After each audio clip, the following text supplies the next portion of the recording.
Politicians Love Gun Control. Reframing the Debate Around Gun Ownership by Sweet Tea. Culture Wars. In the United States, I'm often told the culture war is in full effect.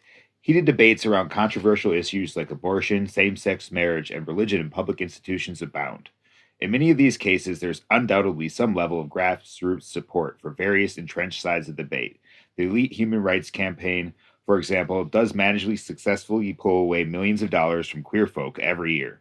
But on the level of policy decisions, the actual positions adopted in these culture wars are usually decided by elite members of such groups, manipulated into 30-second sound bites, easily simplified into emotional appeals, and transformed from an issue of freedom or liberation, the ability to love and relate to anyone of any gender one chooses, for example, to of institutional legislative policy, the ability to experience all the institutional privileges of marriage, which will continue to be denied to those who choose not to have their relations sanctified by a government. Perhaps the most surprising thing about these supposed culture wars is how similar the major actors are to each other. Both sides represented by well dressed, well funded, usually white individuals whose organizations are large, bureaucratic, extremely hierarchical, single issue, and electoral in focus. We are reminded more of governments competing for territory or corporations aggressively trying to buy each other out. Production facilities with all the passive inhabitants or workers held in the balance, rather than the authentic grassroots social movement directed at casting off society's repressive mores. Somewhere in the midst of these culture wars, and fitting into this pattern quite nicely, lies the issue of gun control.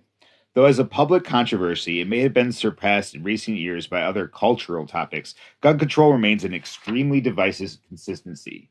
On one page, we see an image of an old woman on the ground, disarmed and surrounded by violent riot police. But on the next page, we see a poor policeman being gagged, unable to arrest illegal aliens. Rather than have a coherent position on the relationship between government and gun ownership, the NRA will, in one sentence, discuss how chaos and fear provide for an excuse for government tyranny, while at the same time promoting that same fear through the millenarian talk of terrorism, impending ecological disaster, animal rights terrorists, and racist images of gangs. The NRA is a difficult position that naturally gives rise to contradictions. It's an explicitly pro-capitalist institution embedded in the political elite of our country, yet it must appeal to the average Joes, resentment of authority and wealth of the same elite. The result is confusing at best. It should be pointed out, however, that unlike pro-gun control institutions like the Coalition to Stop Gun Violence, the NRA does not offer its rank-and-file constituency real practical support. For example, if a member's gun is stolen, the NRA will replace that gun at no charge whatsoever, which can add up to hundreds, if not thousands of dollars of support for individual members. This benefit alone is enough for many people who completely disagree with the NRA's politics to join up. The historical roots of the anti-gun control position are complicated and somewhat unique to the United States, so they deserve mention as well. In colonial times, one of the British strategies for controlling an increasingly rebellious and independent colonial population was prohibiting the possession of firearms, especially in the context of local militias. In this case, for many people, the right to bear arms was fundamentally connected to freedoms guaranteed by the new United States. Paradoxically, in its fight against the British and its simultaneous attempt to centralize power in a new nation, George Washington's Continental Army also attempted to disband local armed militias, creating a sense of resentment as well as loyalty to the new national government. This resentment fueled fire of later rebellions by poor white farmers, such as Shays' Rebellion, to which the national government responded with the First Riot Act, which put farmers in jail without trial and restricted weapons ownership, then with brutal violence and hangings, and then by drawing up a new constitution in 1787, which ultimately centralized power in an even more powerful national elite. One farmer involved in this rebellion, named Plow Jogger, said in an illegal assembly, "I've been greatly abused, have been obliged to do more than my part in the war, been loaded with class rates, town rates, province rates, continental rates, and all rates, been pulled and hauled by sheriffs, constables, and collectors who have my cattle sold for less than they were worth. The great men are going to get all I have, and I think it's time for us to rise up and put a stop to it, and have no more courts, nor sheriffs, nor collectors, nor lawyers." Howard Zinn, 1992. Though they certainly contradict the right wing political positions of the NRA and its politicians, Jogger's words do lie at the foundation of much anti gun control sentiment in this country. It should be pointed out that in the midst of Shays' rebellion, a far more brutal system of violence was being used to repress African slaves, their moves for freedom. A repression which also depended on denying access to weapons. This pattern of denying weapons to oppressed classes and ethnicities is a globally consistent trend, reflected in right-wing Nazi Germany, left-wing communist Russia, and everywhere in between. In the other corner are advocates of increased gun control, which quite simply means increased control over our ability to access, train with, and use weapons, including for self-defense. Institutions like Handgun Control Incorporated and the Brady Campaign to Prevent Gun Violence lobby for gun control legislation and give money to federal candidates, especially in regards to assault weapons and handguns. These institutions have contributed a total of only $1.7 million to gun control advocates since 1989, while the NRA has given 10 times that amount to lobby for greater access to guns. They did, however, succeed in passing an assault weapons ban called the Brady Bill in 1994, which has since expired. This bill did little to curb assault weapons ownership because of large loopholes and a grandfather clause that made it legal to own assault weapons manufactured prior to 1994. The Brady Bill was passed largely on misconceptions and ignorance. Many people thought that they were pushing for a ban on automatic weapons, when in fact it was already illegal to own those without a separate license, and the bill instead had an overly vague focus on semi-automatics. The ideological roots of the pro-gun control position in the U.S. are also based around a number of different cultural perspectives and sentiments. There are folks who have concerns about the number of handgun-related homicides in inner-city areas. White people who are already racist impulses have been fueled by racist media portrayals of dangerous young black and brown men, anti-war activists who believe that gun control must go hand in hand with opposing war, people concerned about domestic violence against women and children via handguns, and politicians courting a pro-gun control population.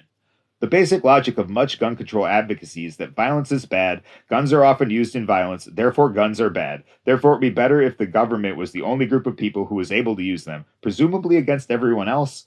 Gun control advocates tend to be more liberal, middle, and upper middle class white people who have far less experience with institutional violence than others in this country and are more likely to be able to depend on police for protection. It is also important to point out that in no way do gun control activists, as such, push for the government to have less access to firearms or fewer circumstances where government is allowed to use those weapons. Part of the pro-gun control position is related to the power which the corporate media has on reporting crime.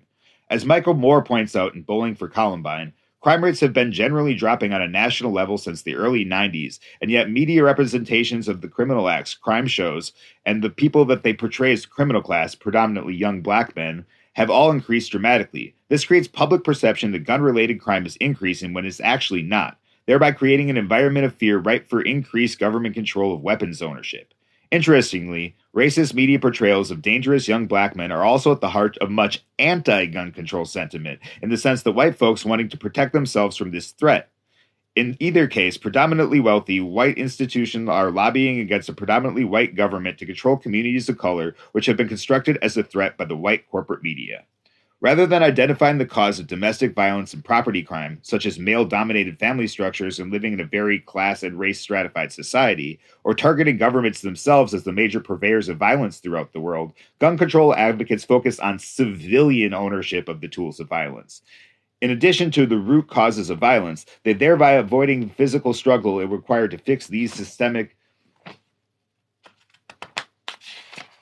problems and actively support a violent U.S. government monopoly of force by helping them monopolize that force. Pro-gun control folks also stand on a bed of contradictions. Gun control advocates will often find themselves being against the government when it comes to war, police brutality, corporate welfare, and free trade rulings, but actively support the government's monopoly of force via gun control. In this sense, the main advocates of gun control consider themselves involved in other movements, but believe that social movements are the most effective when they're not able to use force or even threaten physical force. Gun control advocates thus hope to limit social movements' methods of changing governments and corporations' behavior to prosper. Democratic channels, channels which these same progressives themselves will admit are corrupt. It is this belief about social movements, the reliance upon the moral benevolence and democratic channels of our country's ruling elite, and the role of weapons access that I hope to elaborate on in the next section.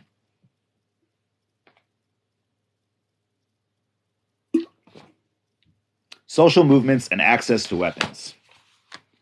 The project of laying out all the social movements where access to weapons was a decisive factor in success or failure is daunting, and could in fact never be complete.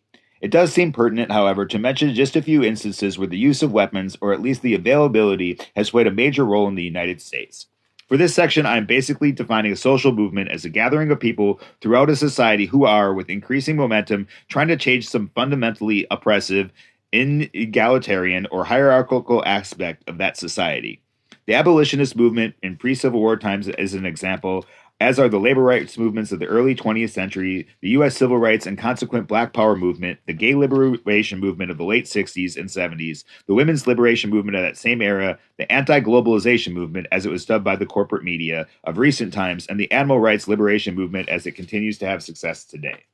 A social movement might challenge just one aspect of society's structure, or it could have a broader revolutionary vision. In either case, one fundamental trait of every social movement is that it challenges some aspect of a government's monopoly of force. This may be the forefront of that movement's language and perspective, such as in the Vietnam anti-war movement, or may be in the background, as in the early labor movement, which focuses more directly on economic issues but clearly stood in opposition to the power of police and thugs. The point for this discussion is that it successfully attacks some power will face violence from that people who have up to that their monopoly and are allowed violent. They are allowed to use not because of violence, right, democratic legitimacy, because of their financial political the military, paramilitary, or white supremacist groups like the Ku Klux Klan and Thug. This has been true whether the government and economic elites in question, capitalists or communists, Republicans, or freely elected politicians. It is not a question of our but war itself. It's a vital issue for any people. The many control by allowing to handle weapons of any kind. During slave uprisings, these rules were ignored, and the Northern abolitionist movement managed to at least sometimes use armed force as well, such as in John Brown's raid on Harper's Ferry. White members of the Underground Railroad, who would be thousands of clandestine networks, were also, as was Harry, their most freedom fighter. Ultimately, over 500,000 men would be killed in the civil war waged by the unit to make territory and power, but which was in later years portrayed as a war against of the historian Howard Zinn. Full slavery or full to end such a deeply entrenched system of slavery. If a rebellion might get out of hand and then turn its ferocity beyond slavery to the most successful system of capitalist enrichment in the world. If a war, those who made the war would organize its consequences. Hence, it was Abraham Lincoln who freed the slaves, not John Brown. In 1859, John Brown was hanged, with federal complicity, for attempting to do by small-scale violence what Lincoln would do by large-scale violence several years later. End slavery. Zinn. Spontaneous uprisings like Nat Turner's rebellion and John Brown's raid on Harper's Ferry, as well as a more continuous struggle of clandestine networks, all had tremendous impact on the ultimate sustainability of chattel slavery in the U.S. Movements by poor farmers in this country have almost always required the use of arms, at least the threat of, if not, their active use. This is true of North Carolina's regulators movement against the taxation, the anti-renter movement of the Hudson Valley, Shays' Rebellion, the populist movement of the late 19th century, and numerous others. It was true of the early labor movement, before the more revolutionary ambitions of the Knights of Labor and the industrial workers of the world were sold out for the bureaucratic, conservative, management-friendly style of the AFL-CIO. Members of the IWW repeatedly had to defend themselves with rifles and pistols, sometimes against government Gatling guns, at picket lines, marches, and other labor conflicts. The United Mine Workers were only able to unionize part of West Virginia after the bloody Battle of Blair Mountain of 1921, in which 10,000 armed miners were fired upon by 25,000 U.S. Army troops. This battle was also the first and only time that airplanes have bombed U.S. civilians on continental U.S. soil, and it was done by our own government. If we move on to the late 1960s, at a time when peace movement was at its peak, we can hardly find peace anywhere. The civil rights movement had been repeatedly targeted with brutal violence by white people in and out of our government uniform. It was clear increasing numbers of civil rights activists that even more modest goals of peaceful integration and equal opportunity were not going to be achieved by a nonviolent movement. Even the earlier nonviolent protests to integrate small handfuls of black students in the South required violent presence of thousands of armed groups. It was clear that targeting both and Southern black communities, protecting them, and that if anyone protected those communities from violence, it would be the residents themselves. This for self-defense, the Black Panther Party for self-defense, the Latino Young Lords Party, and other revolutionary organizations to be some most effective revolutionary organizations this ever seen, changing the face of brown forever. Despite predominantly white calls for nonviolence, which spoke of class and privilege more than wisdom, these organizations fed the hungry, educated communities, formed free health, watch protests, and police. In Oakland, California, statistics police killings of Africans before agents of show the positive effect of those patrols. This was made possible to carry fire. It also created a new politics around the mutual aid. The Black Panthers themselves were armed. Social programs were made with the Revenue Liberation Army, a clandestine organization that freed prisoners and to fund programs in poor communities. Ironically, it was Governor of California, Ronald Reagan, who introduced the country's gun control legislation, to move on to the contemporary movement for bringing of to the state and ineffective for decades. Beginning of the year after the down of the World Trade Organization talks in Seattle in 1999, this movement never actually by the national roots of this anti-nation, which would be more accurately labeled as a movement against capitalism, lie in the successful armed insurrection of the poor indigenous folks from southern Mexico. The movement against Iraq had almost none of this direct action, and given current trooping into the now 4 years of occupation, has been remarkably unsuccessful in changing the U.S. government's behavior. To the side, damn, didn't work, did it? Fucking another later. In any, a final example of the president U.S. can a still growing relief effort, which began in the early Katrina devastated. Founded by an ex-Black Panther named Malik Rahim and organized by Earth Firsters, Food Not Bombs volunteers, Ninth Ward residents, street medics, previous civil rights and Black Power activists, Common Grounds was the group to open a free walk-in health clinic in the lower Ninth Ward after the storm. They have opened more free health clinics, distributed thousands of dollars worth of food and supplies, hundreds of houses, helped tenants fight eviction, awareness, opposite mass being attempted by the Katrina's after, and generally brought a practical approach to its residents in the Red Cross National and went to Legends of the Common Ground, whose core group of founders is an armed response to vigilante groups who were, with permission and cooperation from New Orleans police, out on patrol looking for looters. They can contact the city and ask them to Ninth Ward not food and supplies, but guns. Vigilantes push the racists out of their neighborhood and where common ground would soon begin. One can only imagine how many new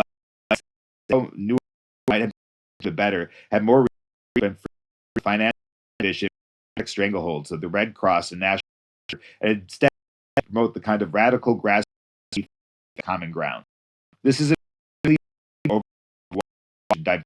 complicated movements, but it points to fairly obvious reality. Firearms are a fact of life in the U.S. They may not always or even be visibly present, but access to a necessary component of almost every large social movement in this country experience, when we factor international U.S. forces and economic interests. The role of firearms in struggles for dignity, autonomy, justice, civil rights, security from police brutality, economic equality, and freedom does not require education, simply an option. There is no social movement in the country, including we hold on our daily, that is not needed some kind of violence to challenge the U.S. government economic elites' monopoly of force.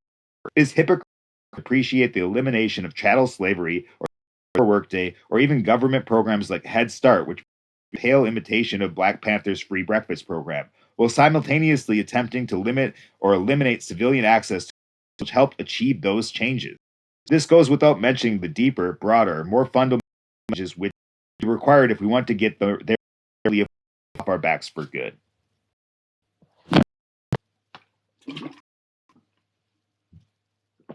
A new stake in the culture war.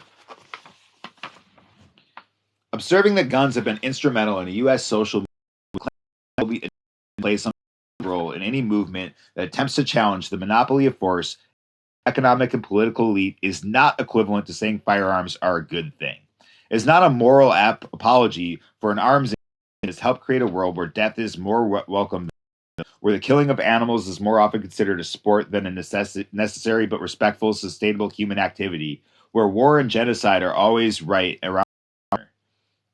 Firearms undoubtedly represent to many people patriarchy and machismo, and will continue to do so no matter how many revolutionaries own them. In short, guns are not a morally or politically neutral tool any more than electricity derived from fossil fuels or cell phones that use coltan.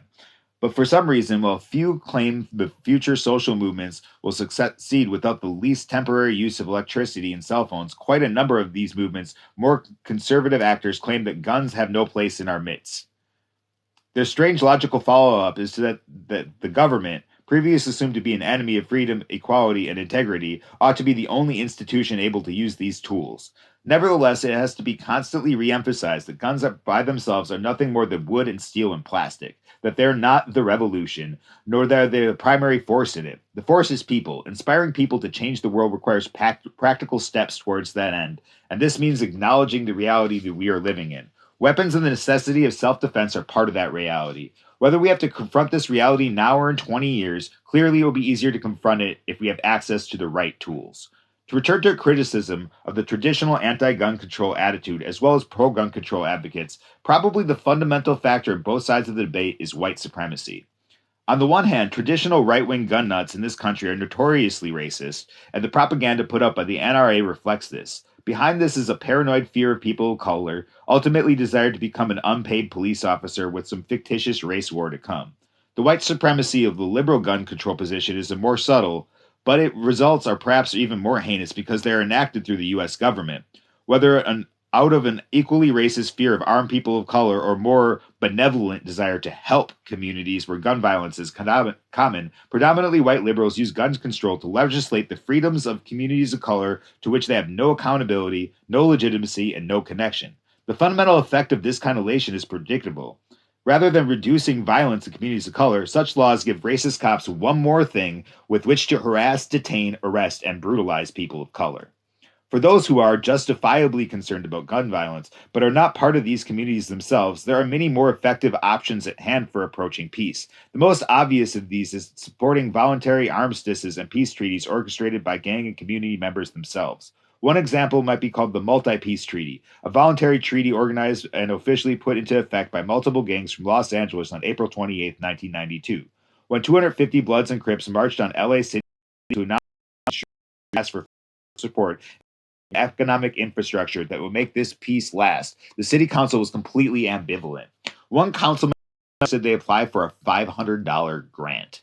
Even after the gang police still responded with skepticism. Cops began to break up peaceful meetings of members from different gangs, and they arrested a key architect of the Multi-Peace Treaty named Duane Holmes, who was in turn sentenced to 7 years in prison for a $10 robbery. One gang member named Kershawn Scott wrote in Los Angeles Times, "Now that we're chilling, they want to attack us. Isn't that ironic?" For those interested in supporting gang peace efforts in LA, there were many options, including vocal support of the treaty in opposition to police efforts to undermine it, support for Duane Holmes' legal defense, as well as raising funds to support members' creation of self-managed infrastructure that would render gangs less necessary. White people effectively did none of these. The least sensible of any of these options would be imposing more white control over communities of color through the enactment of legislation that allows white police to forcibly disarm community residents, but this option seems to get the most airtime and, in fact, the most common. At this point, it is quite clear that both sides of the gun control debate in the U.S. are completely inadequate and, in fact, rooted in some form of white institutional control and racist attitudes. This should come as no surprise considering who the major institutional players are, that they both fundamentally support the U.S. government, that it seems much what determines what someone stands on this debate is determined not by a realistic, open minded assessment of our political options, but by cultural considerations, like whether or not one is comfortable or grew up around weapons. It is not an adequate basis for any kind of politics. No matter what our personal comfort level may be with violence or weapons, our heads cannot be in the sand when it comes to recognized historical necessities of self defense. This is especially true when it comes to anti racist, anti capitalist, anti government movements like the ones this country so desperately needs. Gun control advocates affirm that the only government ought to be able to use firearms, and that therefore, by definition, they can support the elite's monopoly of force, even when they claim to abhor the results of that force. In their white supremacy, support for police and military forces, and institutionalization at the hands of the NRA, most anti gun control folks also support the same monopoly of force. To choose between these two positions, then, is to have no choice at all. A reframing of this debate is obviously necessary, and I hope that this piece is a useful step in that direction. We do not have to choose between racist institutions and their arms industry backers on the one hand, and legislation happy white liberals on the other. We can support efforts towards peace and freedom in communities plagued by gun violence, challenge the roots of domestic violence, and fight against war abroad, all without giving police one more excuse for repression and thereby strengthening their monopoly of force. Part of this is simply a matter of admitting, or for many of us, proudly declaring that middle class white liberals do not always or even often know best. It also means recognizing that the ways in which cultural debates are institutionalized in our country reflect the way our society is structured, so that either side of the debate is imbued with racist, homophobic, sexist, capitalist, and hierarchical logic that characterize our institutions. We need to rework these debates so that our beliefs can be enacted directly in our lives and our communities without being mediated by lobbyists and professional politicians. Instead of being oriented towards those compromised electoral position of the right and left, our stake in the culture war should be oriented towards the practical needs of our communities and our own ethical principles of freedom, equality, decentralization, and dignity.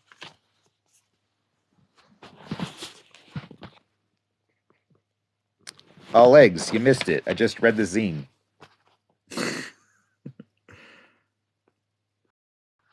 The good PT is,